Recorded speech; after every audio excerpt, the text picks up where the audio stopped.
This is Revathi. Video చూస్తున్న వారికి likes, కామెంట్స్‌తో support చేస్తున్న వారికి థ్యాంక్ యూ సో మచ్. 'ఓ ప్రేమ ఓ పగ' ఎపిసోడ్ నంబర్ 253. చారీ మాస్టర్ డైలాగ్స్ విన్న భరత్‌కి ఎక్కడ సౌమ్య విడాకులు ఇస్తుందనే భయంతో వణికిపోతూ గుటకలు మింగుతుంటాడు. ఏంటి?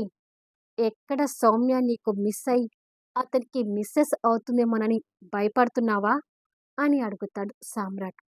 సామ్రాట్ మాటలతో భయాన్ని కప్పిపుచ్చి కోపం తెచ్చుకుంటూ, అలా ఏమీ జరగదు.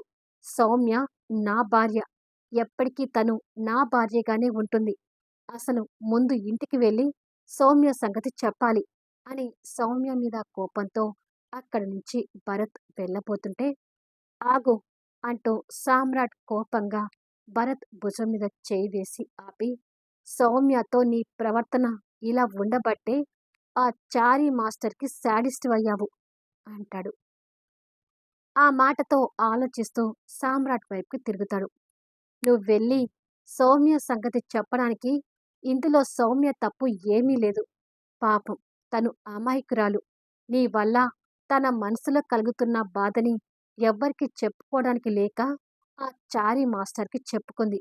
ఆ మాత్రానికి సౌమ్యని తప్పు పట్టం మంచిది కాదు. నిజంగానే సౌమ్య మనసులో దురుద్దేశం ఉండి ఉంటే, ఈ చారీ మాస్టర్ ప్రేమిస్తున్నానని ప్రపోజ్ చేసినప్పుడు అతని ప్రేమను ఒప్పుకునేది. కానీ తను ఒప్పుకోలేదని చారీ మాస్టర్ నీకు చెప్పాడు కదా అంటాడు. ఆ మాటతో సౌమ్య మీద కలిగిన కోపాన్ని భరత్ కంట్రోల్ తెచ్చుకుంటూ ఉంటాడు. అలా అని చెప్పి సౌమ్య ఎప్పుడికి కూడా అదే అభిప్రాయంతో ఉంటుందనుకోవడం కూడా పొరపాటు భరత్. నువ్వు సౌమ్యని ఇబ్బంది పెట్టకుండా జాగ్రత్తగా చూసుకుంటే తన మనసులో నీకు గుడి కడుతుంది. అలా కాదని బాధ పెడితే మాత్రం సౌమ్య అభిప్రాయాలు కూడా మారవచ్చు. సో, ఇప్పటినుంచైనా నీ భార్యని జాగ్రత్తగా చూసుకో. లేదంటే మాత్రం ఆ చారీ మాస్టర్ ఎప్పటికైనా నీ భార్యని తన్నుకొని పోతాడు అంటూ హెచ్చరిస్తాడు సామ్రాట్. ఆ మాటలకి భరత్ మళ్ళీ భయపడుతుంటాడు. సౌమ్య ఎప్పటికీ నీ భార్యగా నీ దగ్గర ఉంటుందా?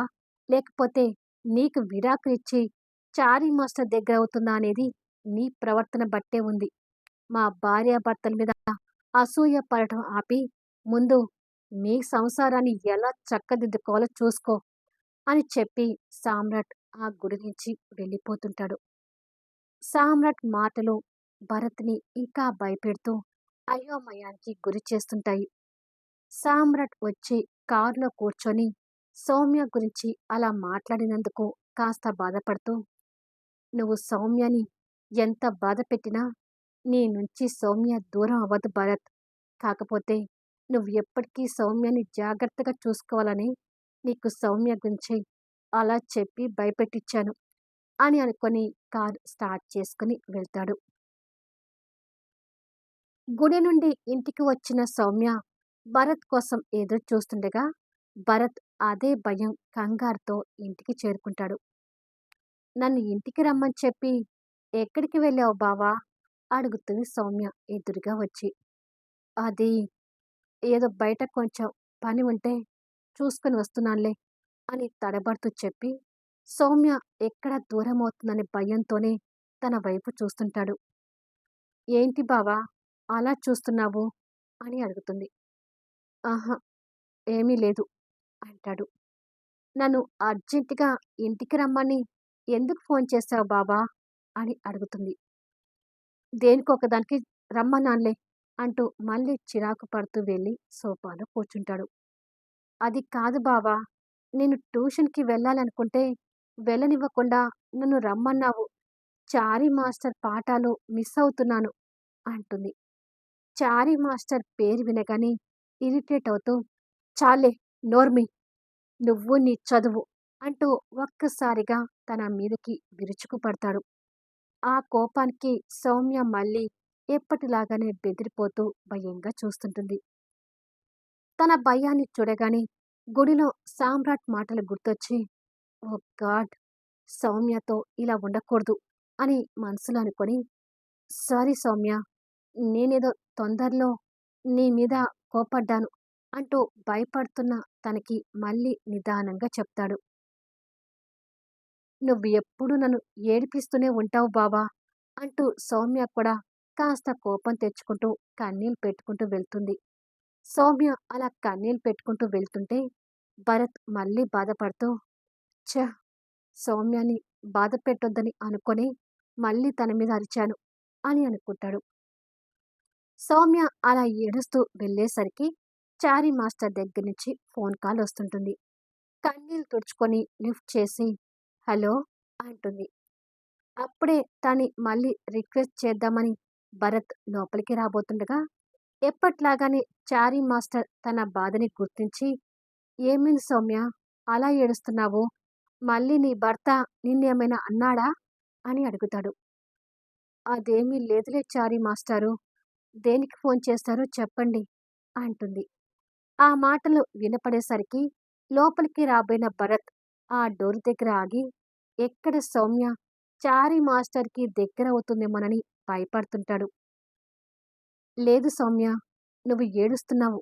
దానికి కారణం ఏంటో ముందు చెప్పు అంటూ చారీ మాస్టర్ బలవంతం చేసేసరికి మా బావ ఎప్పట్లాగానే ఈరోజు కూడా నా మీద కోపంతో విరుచుకుపడ్డాడు అని చెప్తుంది. దేవుడా అనుకుంటూ భరత్ తల పట్టుకుంటాడు. ఇక ఎప్పట్లాగానే చారీ మాస్టర్ కూడా బాధపడుతూ తనకి ఓదార్పునిస్తుంటాడు. కాసేపటికి సౌమ్య ఫోన్ పెట్టేసి ఇంకా ఏడుస్తూనే కూర్చుంటుంది. ఏడుస్తూ కూర్చున్న సౌమ్యని బాధగానే చూస్తూ అక్కడి నుంచి వెనుతిరిగి బయటకొచ్చి సామ్రాట్ చెప్పేది నిజమే. నేను సౌమ్యని జాగ్రత్తగా చూసుకోకపోతే నిజంగానే నన్ను శాడిస్ట్ అనుకొని నన్ను వదిలేసి ఆ చారీ మాస్టర్‌కి దగ్గర కావచ్చు. సౌమ్య దగ్గర నా ప్రవర్తన పూర్తిగా మార్చుకోవాలి. తననసలు బాధ పెట్టకూడదు అని అనుకుంటాడు. సామ్రాట్ ఆఫీస్‌కి వెళ్లి వర్క్ ముగించుకొని అన్ని రకాల ఆలోచనలతో సాయంత్రానికి ఇంటికి చేరుకొని రూమ్‌లోకి వెళ్ళేసరికి శక్తి, పింకీ వీడియో కాల్‌లో విను, చెల్లితో మాట్లాడుతూ ఉంటారు. ఫోన్‌లో తమ్ముణ్ణి, మర్దల్ని చూడగానే ఆ క్షణం సామ్రాట్ ఇక ఆ విషయాలు మర్చిపోయి భార్య, బిడ్డతో కలిసి వాళ్ళతో ఫోన్‌లో మాట్లాడుతుంటాడు. టైం నైటు 10 అవుతుండగా సామ్రాట్ అప్పటికి పడుకోకుండా సోఫాలో కూర్చొని ఆలోచిస్తూ ఉంటాడు. శక్తి పడుకోటానికొచ్చి సామ్రాట్‌ని చూసి పక్కకొచ్చి కూర్చొని భరత్, సౌమ్య వాళ్ళ గురించే ఆలోచిస్తున్నావా సామ్రాట్ అని అడుగుతుంది. ఇక వాళ్ళ గురించి పెద్దగా ఆలోచించేది ఏమీ లేదు శక్తి. సౌమ్య ఎక్కడ ఆ చారీ మాస్టర్‌కి దగ్గరవుతుందనే భయంతో భరత్ సౌమ్యని జాగ్రత్తగా చూసుకుంటాడు అని అంటాడు. మరి ఎవరి గురించి అంతగా ఆలోచిస్తున్నావు అని అడుగుతుంది శక్తి. చంద్రమౌళి, గాయత్రితో పాటు నిన్ను రేప్ చేయాలనుకున్న ఆ దుర్మార్గుడి గురించి ఆలోచిస్తున్నాను. చంద్రమౌళి, గాయత్రి అంటే మనకు తెలిసిన వాళ్ళు కాబట్టి ఏదో ఒక రోజున వాళ్ళు మనకు చిక్కకపోరు. బట్ నిన్ను రేప్ చేయాలనుకున్న వాడెవడో మనకి ఇంకా తెలియలేదు. వాడు మనకి బాగా తెలిసిన వాడే ఉంటాడనుకున్నాను. ఎప్పుడైనా ఆ దుర్మార్గుడు మనకు ఎదురు పడితే వాడికి తగిలిన గాయాలు పట్టి వాడు ఎవడో తెలుసుకోవచ్చు అనుకున్నాను. కానీ రోజులు గడిచే కొద్దీ కంగారు పడుతున్నాను. వాడి గాయాలు తగ్గాక వాడు ఎదురు పడినా కూడా నేను కనుక్కోలేని పరిస్థితి కావచ్చు. అసలు వాడి మనసులో కూడా ఇదే ఆలోచన ఉండి గాయాలతో నా ముందుకు రావట్లేదేమో అనిపిస్తుంది అంటూ అనుమానం వ్యక్తం చేస్తాడు. నువ్వు చెప్తున్నది నిజమే కావచ్చు సామ్రాట్. వాడి మనసులో ఆ ఉద్దేశం ఉండబట్టే మనకి కనిపించట్లేదు. కానీ సామ్రాట్, వాడి గాయాలు మానినా వాడు మన ఎదుట పడితే మనం వాడిని పట్టుకోవచ్చు అంటుంది శక్తి. ఆ మాటలు సామ్రాట్‌కి అర్థం కాక ఎలా పట్టుకుంటాం శక్తి అని అడుగుతాడు. నేను చెప్పేది క్లియర్‌గా విను సామ్రాట్ అంటూ వాడిని పట్టుకోవడంలో శక్తి సలహాలిస్తుంటుంది. సామ్రాట్ అంతా విని నువ్వంటున్నది కరెక్ట్ శక్తి. ఈ లెక్కన కావాలని దాక్కున్న గాయత్రి, చంద్రమౌళి కంటే వీడే మనకి ముందు దొరకొచ్చు అంటారు సామ్రాట్. ఎస్ సామ్రాట్. సో, ప్రస్తుతానికి ఇక ఆ విషయాలు వదిలేసి వచ్చి పడుకో. ఇప్పటికే బాగా లేటయింది అని అంటుంది. పింకీ ఇవాళ కూడా అమ్మ దగ్గరే పడుకుందా? అని అడుగుతాడు. అవును.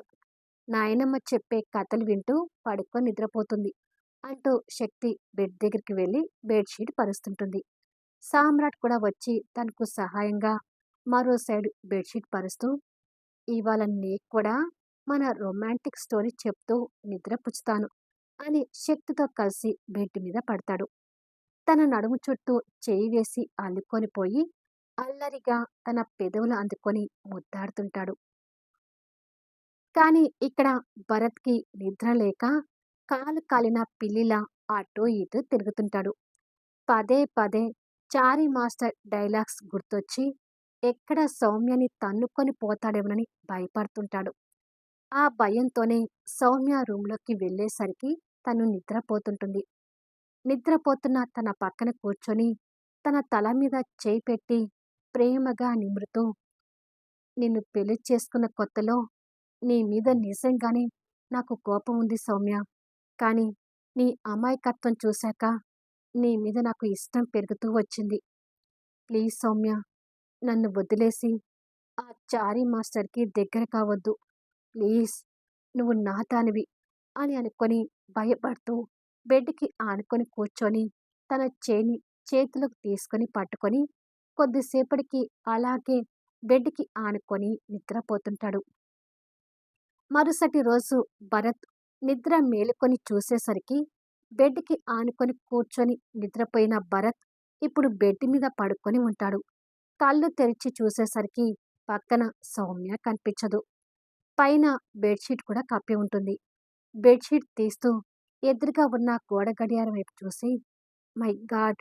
అప్పుడే 9 అవుతుందా? అంటూ కంగారుగా కూర్చుంటాడు.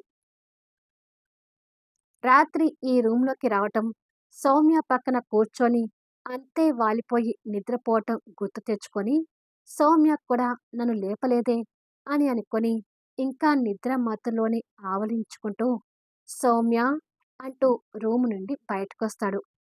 పని మనిషి ఎదురొచ్చి, సౌమ్య మేడం లేదు సార్. ఇవాళ ఏదో ఎగ్జామ్ ఉందని చెప్పి తొందరగా ట్యూషన్‌కి వెళ్ళింది అని అంటుంది. ట్యూషన్‌కి వెళ్ళింది అనగానే భరత్ గుండె జారిపోయి, గుడిలో చారీ మాస్టర్ తనని దగ్గర చేసుకుంటాను, మా పెళ్ళికి కూడా మిమ్మల్ని పిలుస్తాను అని చెప్పిన డైలాగ్స్ గుర్తొస్తూ, మై గాడ్! సౌమ్య ట్యూషన్‌కి వెళ్ళిందంటే ఆ చారీ మాస్టర్ అన్నంత పని చేస్తాడు. ఖచ్చితంగా నా భార్యని నాకు దూరం చేస్తాడు. సౌమ్య ఎట్టి పరిస్థితిలో కూడా నాకు దూరం కాకూడదు అని భయపడుతూ సౌమ్య ఫోన్‌కి కాల్ చేస్తుంటాడు. సౌమ్య అందరి పిల్లలతో పాటు తను కూడా ఎగ్జామ్ రాయటంలో బిజీగా ఉంటుంది. ఆ పక్కనే చారీ మాస్టర్ చైర్‌లో కూర్చొని ఎగ్జామ్ రాస్తున్న సౌమ్య వైపు ఆశగా చూస్తుంటాడు. మళ్ళీ నెక్స్ట్ వీడియోలో కలుద్దాం. ఇప్పుడు ఏం జరగబోతుంది? భరత్ ఆ చారీ మాస్టర్ దగ్గరికి వెళ్లి సౌమ్యని తీసుకొచ్చుకోవడానికి ప్రయత్నం చేస్తాడా? లేక భరత్‌కి ఇప్పుడు సామ్రాటే దిక్కవుతాడా? అసలు సౌమ్య తన మనసులో భరత్‌కి ఎలాంటి స్థానం ఇచ్చింది అనేది భరత్ తెలుసుకోగలుగుతాడా? అద్భుతమైన సన్నివేశాలతో ఆసక్తికరంగా సాగిపోయే కథా వీడియోస్‌ని మిస్ కాకుండా చూడండి.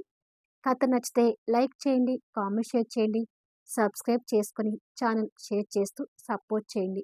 Thanks for listening.